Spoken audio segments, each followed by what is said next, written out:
So another defense to do off the guy shooting single, especially when you're going to run that Whizzer, and he takes his hand and goes above the hip, and we're in the scramble position. He steps over my back leg.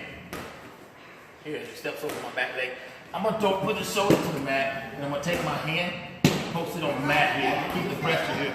As I keep the pressure, as I hop over, right here, I'll hop over here, and I want to scoop on the camera, bring the snake through, lock this up, or stand here. If I can.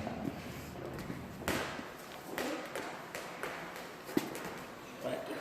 By the time that's the match, his arm is behind me, and I have his chin here. He's in a bad position here. That's a 10, folks.